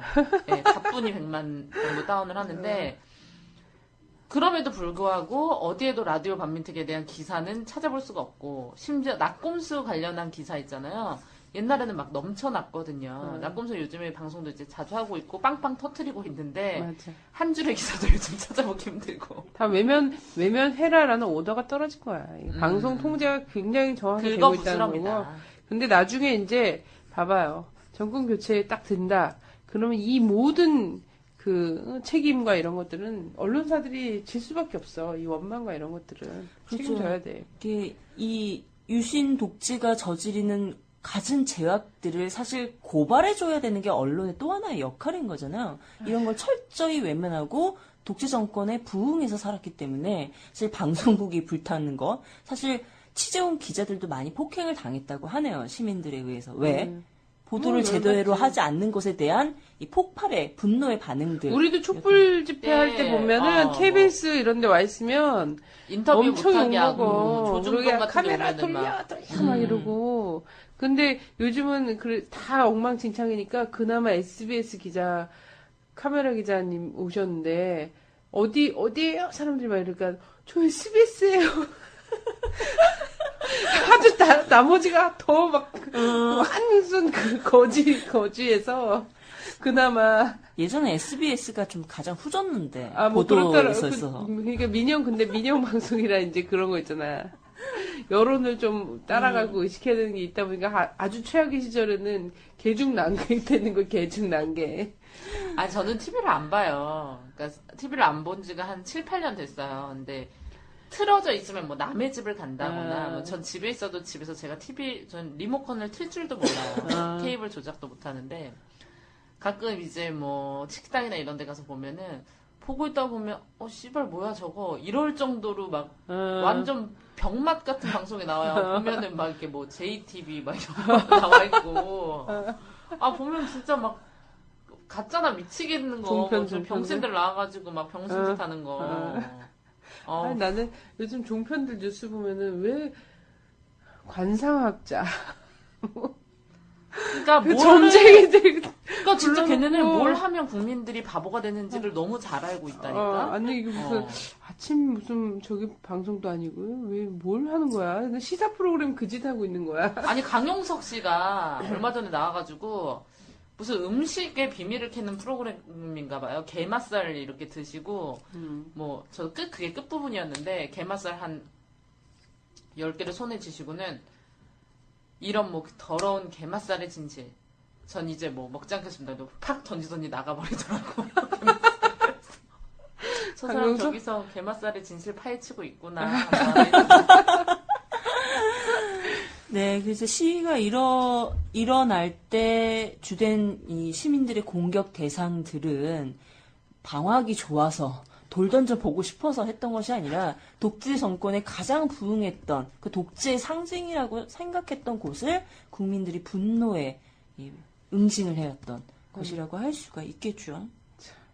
근데 당시 그래서 폭도라고 또 됐죠. 폭도. 네, 또 뒤에 사주를 받아서 이런 식으로 매도를 북괴의 했는데 사주를 받은 폭도들에 의해서 거리가 장악되고 지금 이렇게 되고 있는 그래요. 무법천지 상황입니다. 네, 맞습니다. 그렇죠. 그래서 18일 날 박정희 정권이 부산에 계엄령을 선포했고 20일 날은 이 마산 창원에 위수령을 선포해서 네. 군을 출동시키면서 이 대대적인 진압을 시작했죠. 시민들에게 군을 출동시켰어 마산에.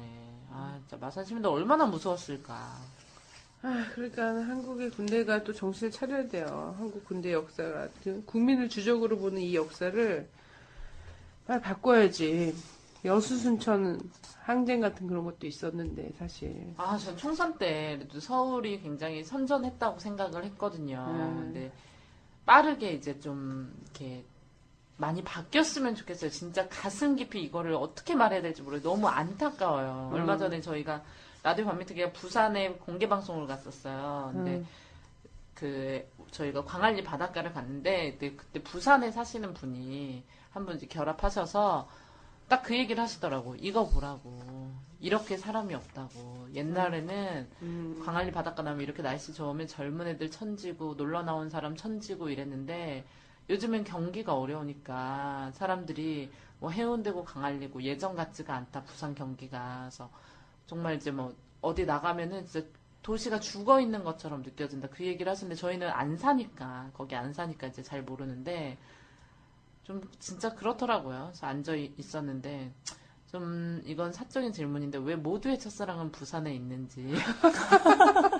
광안리에 앉으니까 막 회 한 접시 3만 원씩 광안리가 떠놓고 거기 있기 때문이 아닐까? 회 한 접시 떠놓고 이제 달 딱 해놓고 우리 회한 노숙자님이라고 이제 캠핑의 달인분이 또 랜턴 가져서 쫙 깔고 먹는데 한 명씩 얘기를 하기 시작하는데 뭐 부산 어디 고개에 사는 뭐 누구 뭐 자기 연애했던 애는 잘 살고 있는지 모르겠다며 박한용 선생님 사모님은 이 방송 안 들으신대요. 뭐 우리 회원 남자분들 다 부산 여자 자기의 첫사랑이었다며. 진수가 사랑한다 보러 오셔야겠다. 거기에 이제 첫사랑 혹은 그런 애틋한 추억과 관련된 이런 것들이 많이 나오는데. 하여튼 그렇습니다. 자, 근데 어쨌든 이 난리가 난 때 있잖아요. 국민들을 향해서는 위수령, 계엄, 왜 이런 상태로 이렇게 해놓고서는 했는데 그때 당시에 정권은 어떠했는가? 뭐 이런 걸 봐야 돼요. 그때 당시 정권이 어땠는지 정권 수장이 막 사람들 민심이 흉흉하고 막 다 감옥으로 끌고 가고 이런 와중에 뭐 가수 불러다 놓고 뭐 하면서 이렇게 씨바스리갈 마시다가 죽은 것만 봐도 알 수 있죠. 알 수 있지만 그때 당시에 부정부패 사건들이 또 엄청 나와서 국민들을 열받게 한 거잖아요. 가뜩이나 살기도 힘들어 죽겠는데. 그렇습니다. 사실 그런 상대적 박탈감이 없으면 이게 항쟁으로 번지지 않아요. 그래요. 네. 뭐 우리가 너무 힘들어. 우리만 힘들어. 이런 게 아니라 당시 뭐 또 다 같이 힘들어. 우리 다 같이 한번 이거 이겨보자. 허리띠 졸라매고 같이 살아보자. 이러면 또 가는 게 사람이에요. 집단적인 이런 걸로. 근데 그렇게 그 좋은 산업 여군이면 지내나 하던가. 그러니까. 근데 국민들은 그렇게 몰아놓고 정말 죽기 일보 직전으로 몰아놓고 자기들은 부정부패로 난리가 난 거야. 부정부패 사건이 원래 안에 100이 있으면 사실 터져 나오는 건 1, 2밖에 안 되거든요.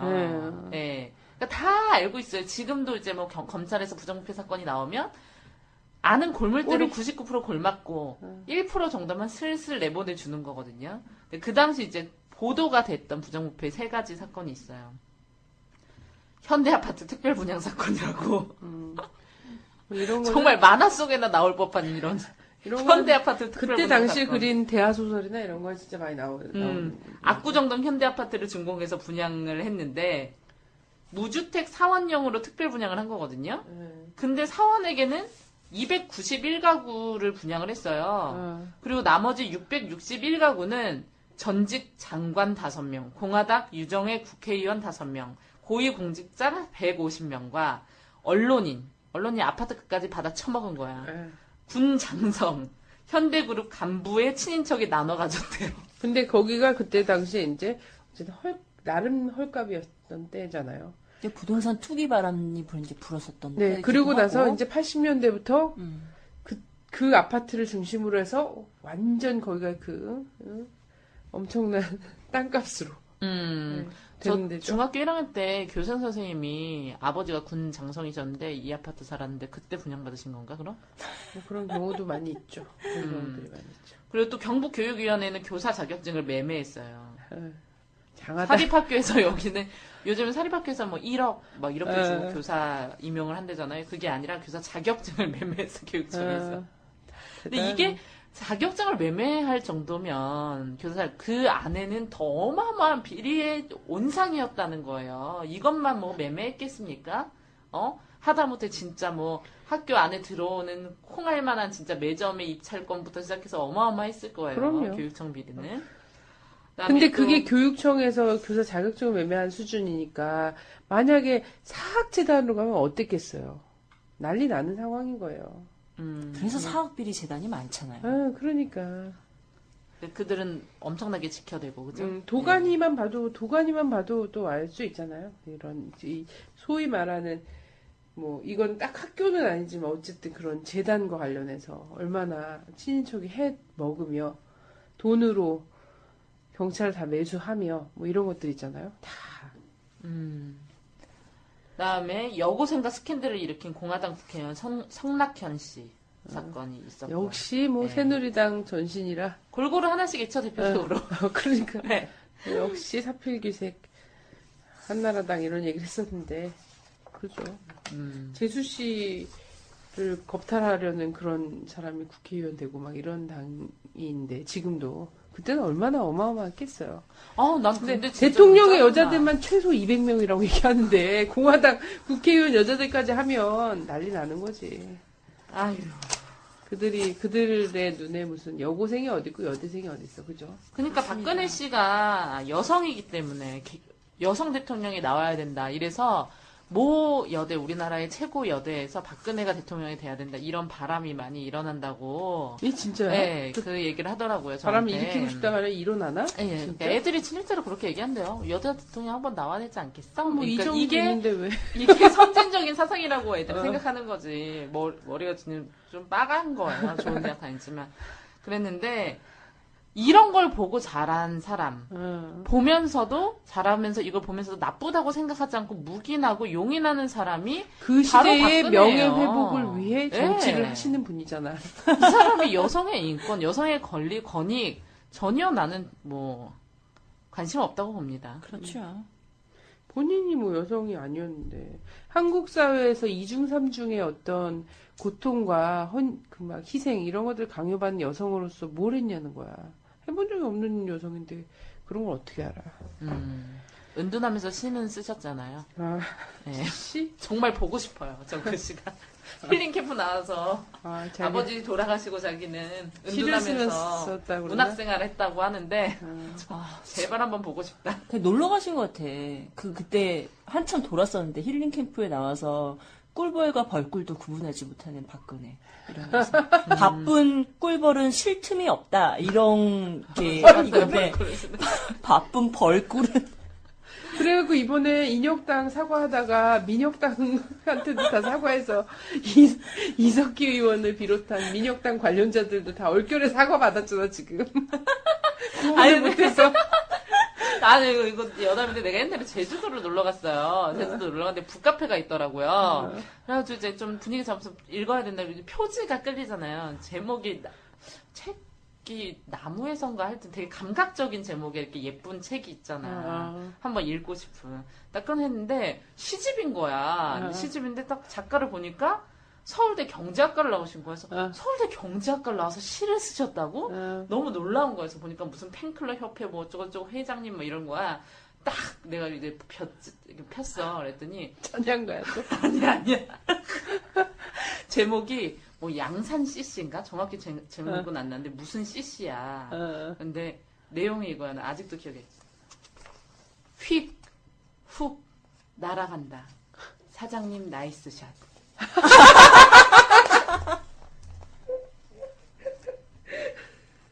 시 내용이 그거야. 근데 나의 손녀딸이란 또 제목이 있었어. 그 뭐였는데 손녀딸 이제 중국에 유학을 갔나 봐. 중국 유학을 워낙 많이 가잖아. 근데 뭐 타국 멀리 있는 나의 딸아 한중수교의 가교가 되어라. 그런 시라고 막 써주셨더라고. 아, 이건 비하하는 건 아니지만. 그러니까 아니, 시도 이걸 다 보면서. 자기 네. 나름대로 시적 기준이 다 있는 거고.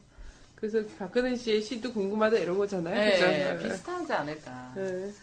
하여튼 구분을 해서 시적 허용을 되게 많이 하시잖아. 평소에 벌꿀 꿀벌 이거 시적 허용이 시적 그런 허용이요. 건가요? 시적 허용이 그래서 비문과 이런 것들이 많이 나올 수 있어. 그리고 막 이 의미를 넘나들 수 있고 인혁당부터 민혁당까지 넘나들고 막 이럴 수도 있거든.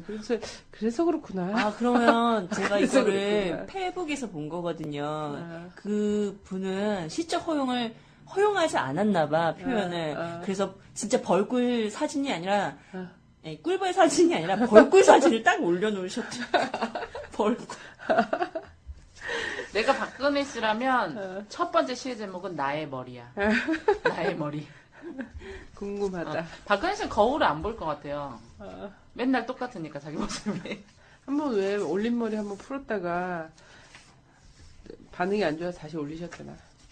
그때 이명박이랑 같이 경선할 때, 이명박 대통령 경선할 때 한번 풀러봤어. 이미지 쇄신하겠다고. 근데 너무 지금까지 이미지를 굳혀온 거야. 유경수 이미지, 뭐 박정희 이미지 이런 이미지로 만들어져 온 거지. 인생이 만들어져 온 건데 그래서 풀었다가 고수층에서 유경수 여사님의 모습이 안 보인다며 반발이 나는 그 심했지. 머리 보면은 옛날에 이렇게 왜 귀족들이 머리 이렇게 올리면 안에 막 뭐 들어있잖아. 안에 뭐가 들어있을 것 같아. 뽕 같은 게 이렇게 많아. 한번 눌러볼까? 한번 만져보다가 또 쓰러지고 대전병원에서 깨어나며 병원에서 깨어나며 대전은요 이러면 큰일 나는 거잖아, 그치? 머리가 궁금했을 뿐인데. 난 가끔 언니 유머를 좀 어려워요. 나 유머 아니야. 진지하게 얘기했는데 왜 웃으려고 그래? 이런 과정을 거쳐서 이제 이 부망쟁이 더욱더 전국적으로 확산되지 않도록 하기 위해서 이 김세규가 나는 야수의 심정으로 유신의 심장을 쌌다라고 얘기를 한 거잖아요. 네. 그것이 바로 11.6이죠. 예. 자, 근데 하여튼 11.6 그때 상황 좀 얘기해 주세요. 10월 26일 날 그 정황 있잖아요. 그 당시 그 영화에서도 그려졌을 텐데 10월 26일 날 상황을 보면 그때 뭐 사실 이제 김재규의 단독 범행설이니 뭐 내부 알력설이니 또 내지는 미국의 배후설이니 이런 여러 가지가 있잖아요. 근데 당시 이제 그냥 그 사건이 일어났던 그날은 어떠했었나라고 했다면 그날 10월 26일 박정희는 KBS 당진 송신소 개소식과 삽교천 방조제 준공식을 참석한 후에 이 궁정동 안가에서 이 경호실장 차지철과 비서실장 김계원 그리고 중앙정보부장 김재규와 함께 놀고 있었죠. 연애를 베풀고 있었다. 이러다가 김재규가 이 연애 속에서 당시의 이 민주항쟁들 이런 것들을 제대로 진압하지 못하는 것에 대해 야단을 맞고 있었다. 이런 상황. 그래서 이것에 분노해서 쏴 죽였다. 이런 것들이 대표적 정설이죠. 네. 정설로 굳혀져 있는 상황인데 이제 실제 그러한가 그랬을 때 저는 좀 의심스러운 게 많아요. 실제 물론 누가 개입해서 그 사람이 어찌 됐건 국가 대통령을 죽였다라고 하는 것들은 사실 우리 스스로도 좀 잘 용납은 못하잖아요. 그런데 너무 의심스러운 정황들이 많은 거죠. 미국이 죽인 것 같다는 거죠, 언니. 예, 저는 미국의 배후설이 가장 근접하지 않나 그런 생각이 드는데 왜냐하면 얼마 전에 2010년에요. 외교통상부가 외교 문서를 공개한 것 중에 당시 주일 일본 대사가 서울 외무부 본부에 보낸 전문에 이런 게 있어요. 히류빈 소련 외무차관은 79년 10월 29일 우어모도 주소련 일본 대사를 만난 자리에서 박 대통령은 미국과 밀접한 관계에 있는 중앙정보부 부장에게 살해됐다. 이렇게 말한 전문을 보낸 거거든요. 네. 근데 밀접하다라고 한 부분이 눈에 띄죠.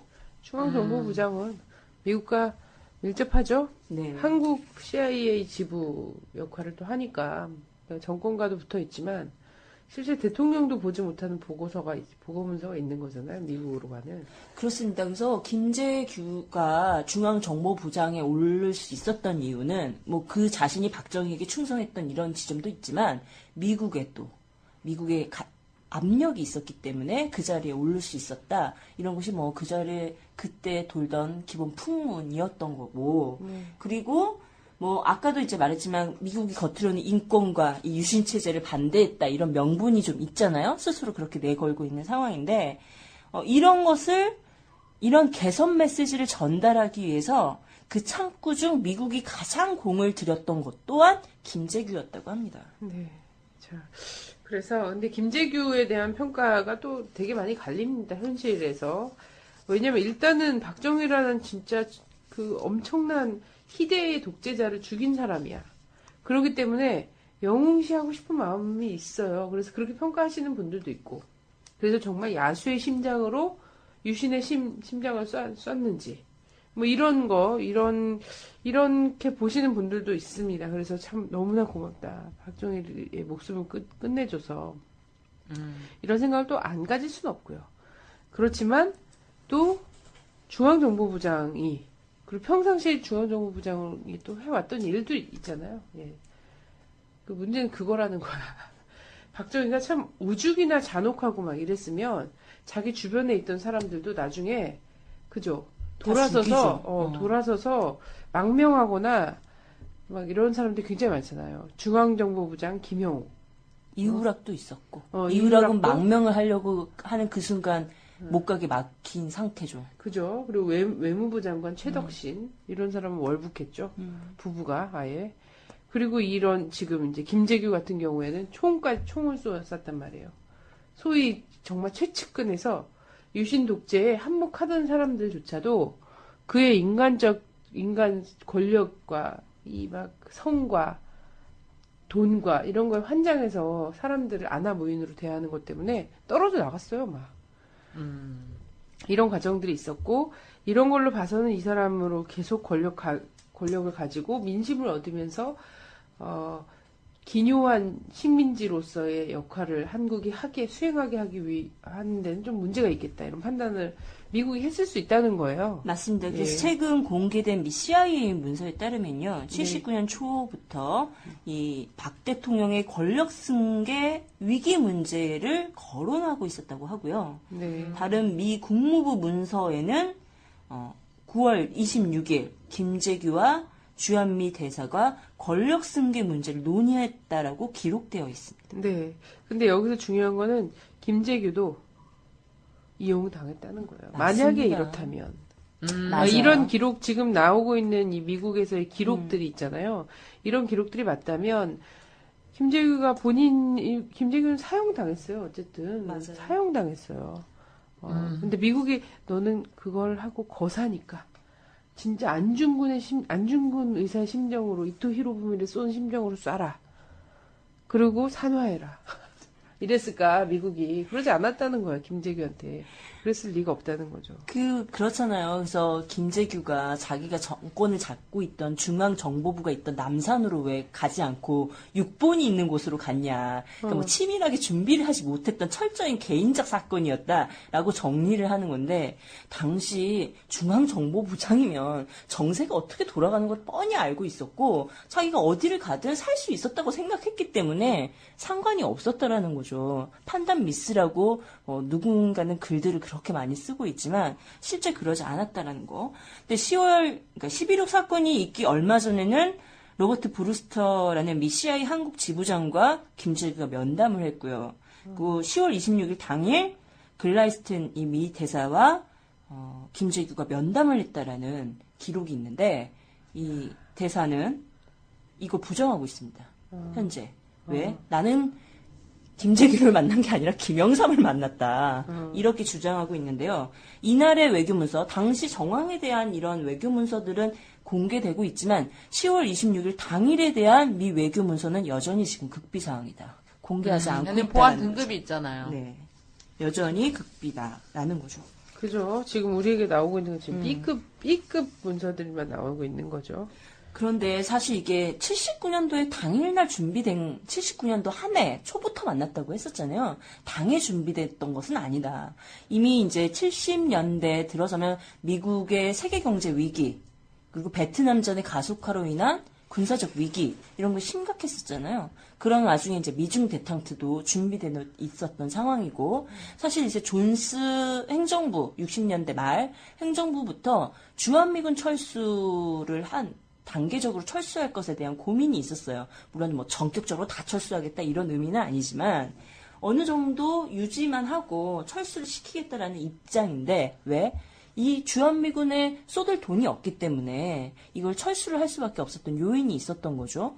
이런 과정에서 이 박정희는 주한미군 철수하면 안 된다고 하고 미국 가랭이를 붙잡고 늘어지는 상황이었어요. 이러면서 이 한미 갈등이 심각했던 거죠. 주한미군 문제로. 철수를 하느냐 못하느냐 이런 과정에서 유신 이후에 이 어떠한 풍문들이 한국에 돌아다니고 있었냐면 민주당이 승리한 이상 한국의 유신 독재는 절대 용납하지 않는다. 이런 풍문. 박정희는 조만간 미국에 의해서 제거된다. 이런 풍문. 그리고 군사 구테타로 정권을 잡은 세력은 또 군사 구테타로 전복된다. 박정희와 김종필의 군사 구테타에 의한 집권은 육사 11기 이후에 정규 사관학교 출신이 사단장급으로 진급이 될 때 그들의 군사 구테타로 끝장이 난다. 이러한 이 풍물들이 전국을 돌아다니고 있었다고 해요. 서동요네요, 서동요. 네. 네, 민심을 가져간. 지금도 그래요. 이명박 대통령이 감옥에 갈 거다. 이런 게 아주 정설이죠. 얘기가 많아요. 그러면서 이 76년 10월에 이 한국의 CIA 지부장으로 있던 도널드 그레그가 텍사스 대학에서 강연을 합니다. 어떤 강연이었냐면 한국의 정권이 현재와 같은 정치를 해나간다면 임기 중반쯤에 가서 구테타로 타도될 것이다. 이런 이야기를 했다고요. 76년에 이미. 그래서 이때 이미 미국이 이때 정권 이미 교체를 있었네. 그려놓고 있었다라고 하면 돼요. 보면 되겠습니다. 그래서 사실 이제 이 글라이스틴이 또한 연설이 있었다고 해요. 9월 달에. 이 글라이스턴은 미 대사죠. 79년 당시의 미 대사죠. 그렇죠. 예, 도널드 그레그는 76년이고. 예. 도널드 그레그는 CIA 한국 지부장이었고 한국 지부장. 글라이스틴은 주미 대사였고 주한 네네. 미 대사. 근데 이 사람이 거지?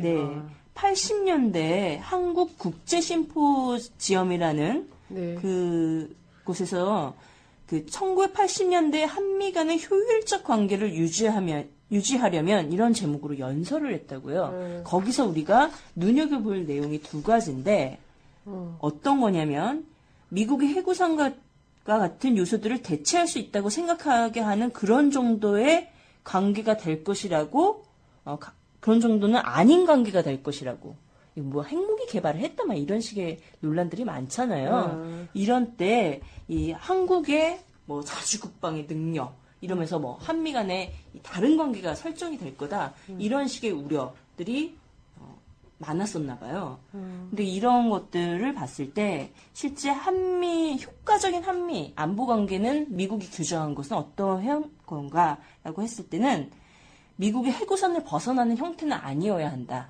이런 걸로 규정을 한 거죠.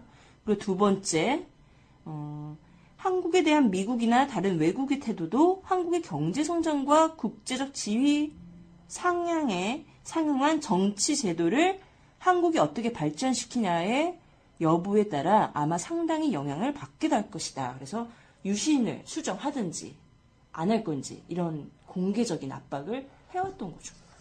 근데 이 두 가지 입장이 김재규가 1심 최후 변론에서 했던 내용과 똑같아. 그대로 담겨 있어요.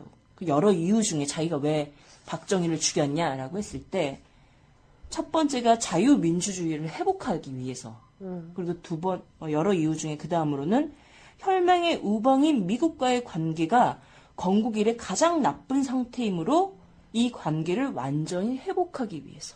이렇게 변론을 했다고 합니다. 어쨌든 김재규 씨는 안 됐네요. 네. 이러나 저러나. 그런 과정에서 미국이 구테타를 준비를 했었다라는 정황을 보인 거죠. 사실 그런 과정에서 이 한국 정부가 박정희가 죽었다라는 공식 입장을 발표하기도 전에 이미 미국 정부에서 한국에 구테타가 있는 걸로 안다. 그렇지만 뭐 우리 뭐 별로 여기에 크게 이런 입장을 밝힌 것을 봤을 때 실제 미국이 한국의 내정에 깊숙이 개입했다라는 것들 볼 수 있죠. 그래요. 근데 미국의 관점에서 그거예요. 미국 말을 잘 들으면 독재든 뭐 민주인사든 상관이 없어. 나름대로 이제 그 타이틀이 어떻든 저는 상관이 없는 거예요. 근데 미국 말을 안 듣기 시작하고 고집을 부리면서 미국 머리 꼭대기 올라가기 시작하면 이제 민주인사든 독재든 이건 제거해야 되게 되는 거죠. 바로 그런 경우가 이제 뭐 이라크나 이런 데서 벌어지고 있는 거잖아요. 그 아프간도 그렇고 한국도 그래왔고 계속. 그래서 아까 이제 김영삼을 둘러싼 한미 간의 갈등이 있었다고 했잖아요. 그래서 미 대사가 클라이스틴이 소환됐던 그래서 16일날 다시 돌아왔는데 16일부터 한국의 고위 공직자와 여러 고위 인사들, 야당 인사들 열심히 만나고 돌아다녔다고 합니다. 그래요. 그래서 하여튼 10월 달에 어떠한 이제 유신 말기, 이것이 이제 말기로 만들어야 된다. 그런데 문제는 저는 그랬을 것 같거든요. 김영삼 씨를 만나. 김대중 씨랑도 사업해. 미국이요. 그리고 이 유신 독재가 끝나고 나면 마치 좀 민주적인 한국 정부가 설 것처럼 환상을 줘요. 그죠? 그리고 두 경쟁자를 키워나갑니다. 두 경쟁자를 키워나가요. 야권에서. 근데 아직은 이 사람들을 전면에 내세울 상황이 아니다. 한국 상황이. 그리고 오랜 독재에서 벗어난 그 박정희 독재에서 벗어난 사람들이 민주화의 봄을 원해 막 갈망해. 그러면서 막 거리로 막 쏟아져 나오잖아요. 근데 이거를 신군부에 쫙 이렇게 하면서 들어가잖아요. 들어가 버리죠. 이런 과정들. 그러면서 독재가 종식되는 줄 알았는데 그의 아들을 양아들을 자처하는 전두환이라는 사람을 다시금 세워내고 김영삼, 김대중은 물심양면으로 미국이 이러저러하게 돕습니다. 그래서 사형까지 언도받은 김대중도 다시 나오게 되고 이건 뭐 미국이 그래서 나오게 됐다라는 건 아니지만 우리 뭐 많은 해내외 교포들의 막 구명 활동과 이런 것들이 있었지만 어쨌든 미국도 아무리 구명 활동이 있으면 뭐예요? 사법살인하면 끝이잖아 그냥. 그 다음날 재판 딱 결과 보고서 그 다음날 바로 사형 시키고 이러면 되는데 김대중 전 대통령을 그 당시에 건드리지 못하게 했다는 거죠. 그런 거. 그리고 87년에 둘 다 대통령이 될 것 같은 환상을 계속 심어주죠. 그렇죠. 예. 이런 과정들이, 이런 과정들이 엄청나게 치밀하게. 세련됐어요? 치밀하게 준비를 했어요. 그리고 결국은 다른 김영삼. 나라에 하는 거 봐도 알잖아요. 우리나라만 아니라, 심지어 후세인도 미국에서 세운 정권이거든요. 그렇죠. 네. 그래서 이런 얘기가 있더라고요. 인터넷에 떠도는 얘기가. 미국에서 아주 오래전에 한국의 미래 지도자 100인을 뽑았는데 그때 이건희 씨가 거기에 목록에 들어있는데 당시에는 이건희 씨가 삼성의 회장이 되기 전이에요. 장남이 당연히 될 거다 이런 분위기였는데 이제 그 재벌가의 내막까지도 미국은 다 알고 있었다. 그래요. 지금도 뭐 관리 수첩이 있죠. 공주님은 수첩이 있는 게 아니라 미국에서도 딱 수첩 갖고 있죠. 그 수첩의 앞장에는 쭉 이렇게 이제 목록이 있겠죠. 관리 목록이. 뒷장부터도 이제 관리 목록이 있어. 거기에는 이제 뭐 이런. 고맙네. 관리해주고. 고마. 우린 세트니까 안 돼. 아, 그런 상황에서 지금도 예외는 아닐 거다. 전 그런 생각이 너무 많이 드네요. 그럼요. 저는 작년에 위키릭스 한번 보시면 진짜 엄청나게 많은 사람들의 정보 보고를 하고 있잖아요. 미국이. 이거 A, B, C 다 나눠갖고 이렇게 정보 보고를 하고 있어요. 여기에 자기가 간첩이 된지도 모르고 간첩된 사람들 많죠. 그죠. 정보원. 근데 지금 사실 저는 대선 주자들 이런 분들도 사실 미국이 대놓고 관리하는 사람도 있고 당연히 은연중에 관리되고 은연중에 만들어진 사람도 있다는 거예요. 국민들이 좀 정신 바짝 차려야죠. 김영삼 씨가 이때부터 이렇게 만들어져 갖고 결국은 93년도에 그런 대통령이 될 거라고 누가 예상을 했겠어. 이명박 대통령과 지금 비교되는 늘 도대체 무슨 생각으로 하는 걸까 이러면서 비교되는 대상이잖아요. 그래서 우리 지금의 대선 주자가 하는 말들 이런 걸 정말 예리하게 봐야 될 것 같아요. 누구라고 할 것 없이. 맞아요. 그렇습니다. 그래서 하여튼 경각심을 갖고 11월, 12월을 좀 잘 보내야 된다. 그래서 저희가 지금 10월달, 79년 10월을 이야기하는 거다. 이런 말씀을 드리고 싶네요. 혹시 더 하시고 싶은 말씀 있으면 우리 분량 저희가 없다고. 카페에서 제가 아까 그걸 말씀 안 드렸는데 책 모임을 하려고 해요. 제가 이렇게 별로 생각은 없어 보이지만 책 많이 좀 읽어요. 그래서 분과 함께 책을 읽자 이런 모임인데 드디어 문학도 나오는 거야? 풍부한 낭만들. 그래서 거기서 문학 드디어 나오는 거야? 깔끔하게 진짜 책만 읽고 저희는 뒤풀이 없이 해산하려고요.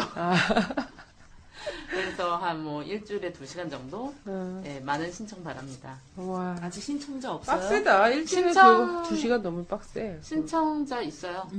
메리니 양이랑 미래. 그래, 알차네요. 벌써 구성원이. 알차네요. 지적이고. 그렇습니다. 저희가 많은 소모임을 만들려고 합니다. 그죠? 예.